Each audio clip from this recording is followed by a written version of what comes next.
దేవుని పరిశుద్ధమైన నామానికి మహిమ కలుగునుగాక. దేవుని సన్నిధానంలో అనుదినము దేవుని వాక్య భాగాన్ని వింటున్న మీ అందరికీ శుభాభివందనాలు తెలియజేస్తూ ఈరోజు అనుదిన వాక్యాన్ని మనం చదువుకుందాం. మార్కు సువార్త 9వ అధ్యాయం 23వ వచనం.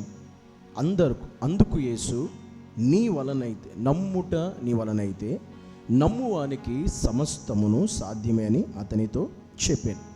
యేసుక్రీస్తు ఒక వ్యక్తితో, ఒక తండ్రితో చెప్తున్నటువంటి మాట ఏంటి అంటే, అందుకు యేసు, నమ్ముట నీ వలనైతే నమ్మువానికి సమస్తము కూడా సాధ్యమే అని చెప్పాడు. ఈ మాట యేసుక్రీస్తు ఎప్పుడు చెప్పవలసి వచ్చింది, ఆ వ్యక్తితో ఎందుకు చెప్పవలసి వచ్చింది అని మనం ఆలోచిస్తే కనుక ఒక విషయం మనకి క్లియర్గా స్పష్టంగా మనకు అర్థమవుతుంది. అది ఏంటి అంటే, ఒక తండ్రి ఉన్నాడు, అతనికి కుమారుడు ఉన్నాడు. ఆ కుమారుడికి ఒక మోగ దెయ్యం పడతా ఉంది. ఆ మోగ దెయ్యం వచ్చి అతన్ని పట్టినప్పుడల్లా ఆ వ్యక్తి ఎక్కడ మోగదయ్యం అతన్ని పడుతుందో అక్కడ ఆ వ్యక్తి, ఆ మోగదయ్యం ఆ వ్యక్తిని పడద్రోస్తుంది, కింద పడగొట్టేస్తుంది. అది పడద్రోసినప్పుడు అక్కడ ఆ వ్యక్తి నురుగు కార్చుకుని మూర్ఛిల్లి పడిపోతూ ఉన్నాడు. అంత మాత్రం కాదు, కొన్ని సందర్భాలు అగ్నిలోనూ నీళ్ళలోనూ త్రోసేయడానికి ప్రేరేపిస్తుంది ఆ దెయ్యం, మోగ ఆత్మ. ఈ విషయమై ఆ వ్యక్తి యేసుక్రీస్తు శిష్యులను కూడా అడిగాడు.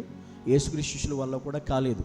అలాంటి పరిస్థితిలో ఇక ఏం చేయలేక చివరికి యేసుక్రీస్తు దగ్గరికి వెళ్ళి, అయ్యా, నా కుమారుడి పరిస్థితి, నీ శిష్యుల్ని అడిగాను, నీ శిష్యుల వల్ల కాలేదు, నువ్వైనా మా మీద కనికరపడి మాకు సహాయం చేయి అని అడిగితే, వెంటనే యేసుక్రీస్తు ఆ వ్యక్తితో అంటాడు, నమ్ముట నీ వలనైతే నమ్మువానికి సమస్తము సాధ్యమే. నిజమే. ఎందుకంటే ఆ వ్యక్తి వెంటనే ఆ మాట యేసుక్రీస్తు ఎప్పుడైతే ఆ వ్యక్తి వెంటనే బైబిల్లో గ్రంథంలో చెప్పబడిన మాట కొన్ని వ్యాఖ్యానాల్లో చెప్పబడింది. అతడు వెంటనే, ప్రభువా, నేను నమ్ముతున్నాను, అపనమ్మిక కలగకుండా నాకు సహాయం చెయ్యి అని కన్నీటితో బిగ్గరగా దేవుణ్ణి అడిగాడంట. అప్పుడు దేవుడు అతని నమ్మికను బట్టి, అతని విశ్వాసాన్ని బట్టి దేవుడు ఈ మాట చెప్పాడు, నమ్మటం నీ వలనైతే గనక నువ్వు అనుకున్నది జరిగిద్ది, అది సాధ్యమే అవుతుంది. ఈ మాట జాగ్రత్తగా వినండి. ఈరోజు క్రైస్తవులుగా మనం కూడా దేవుని విషయంలో మనం ఏదైతే నమ్ముతామో నమ్మినది ఖచ్చితంగా మనకు అలాగే జరిగిద్ది. దేవుడు అందుకే ఈ మాట చెప్పాడు, నమ్ముట నీ వలనైతే. ముందు మనలోకి ఆ నమ్మకం రావాలి, ఆ విశ్వాసం రావాలి. అంటే దేవుడు ద్వారా ఈ కార్యం ఖచ్చితంగా జరుగుద్ది, ఖచ్చితంగా ఇది దేవుడు చేస్తాడు, ఇది ఆయన చెయ్యగలడు అనే నమ్మిక నీలోకి వచ్చేయాలి.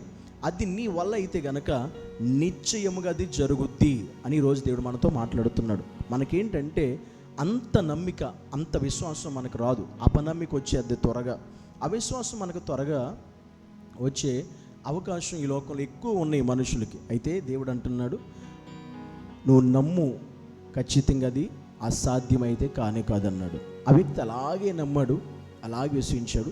దేవుడు అద్భుత రీతిగా ఆ కుమారుడు విడుదల పొందుకున్నాడు. ఆ మోగ దెయ్యము నుండి విడుదల వచ్చింది.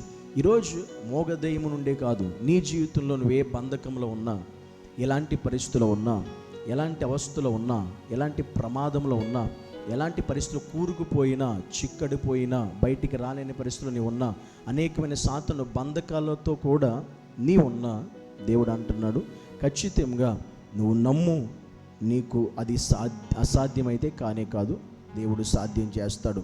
ఒకవేళ అది నిన్ను బాధ పెట్టి, బలవంత పెట్టి, నిన్ను కృంగదీసి, నిన్ను లేవకుండా చేసి, నిన్ను పడద్రోసి, నీ పరిస్థితుల్ని, నీ కుటుంబ పరిస్థితుల్ని రోడ్డు పాలు చేసి, అవమాన పాలు చేసి, ఈ రకంగా నీ పరిస్థితులు ఉన్నా కూడా దేవుడు చెప్తున్నాడు, నమ్ముట నీ వలనైతే నమ్ము, నీకు సమస్తము సాధ్యమవుతుంది. దేవుడు ఈ విషయంలో నీకు సహాయం చేస్తాడని, నీకు కార్యం జరిగిస్తాడని, ఆయన ఇది చెయ్యగలడని నువ్వు నమ్మితే నీ జీవితంలో ఏదైనా సాధ్యమవుతుంది. సమస్తం కూడా దేవుడు సాధ్యం చేస్తాడు. అందుకే మనం దేవుణ్ణి ఆ విధంగా నమ్మాలి, ఆ విధంగా ఆయన పట్ల విశ్వాసం ఉంచాలి. అలా ఏ విషయంలో నువ్వు ఆయన నమ్ముతావో అది నిశ్చయముగా, ఖచ్చితముగా నీ జీవితంలో, నా జీవితంలో దేవుడు జరిగిస్తాడు. అది అసాధ్యమైన దాన్ని కూడా సాధ్యపరిచి మన ఎదుట ఆయన ఉంచగలుగుతాడు. అట్టి నమ్మిక మనందరికీ కూడా, ఆ యొక్క మోగ దెయ్యము పట్టిన తండ్రికి ఏ నమ్మిక ఉందో అట్టి నమ్మిక మనకి కూడా దేవుడు అనుగ్రహించునుగాక.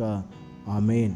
ప్రార్థన చేద్దాం. పరిశుద్ధుడైన యేసయ్య, నీకు వందనాలు, స్తోత్రాలు. నమ్ముట నీ వలనైతే నమ్ము వానికి సమస్తము సాధ్యమన్నావు కనుక ఆ నమ్మిక ప్రభువా మాలో పుట్టించండి. ఒకవేళ కొన్ని సందర్భాల్లో నేను అలా నమ్మక అంత విశ్వాసం ఉంచకే ఒకవేళ నా జీవితంలో కార్యం జరగలేదేమో, నిన్ను ప్రతి విషయంలో అలా నమ్మగలిగే కృపతో మమ్మల్ని నింపి అసాధ్యమైన వాటిని కూడా మా జీవితంలో సాధ్యపరుచునే ధన్యత మాకు దయచేయమని యేసుక్రీస్తు నామాన్ని బట్టి ప్రార్థించి అడిగి వేడుకుంటున్నాము తండ్రి. ఆమేన్.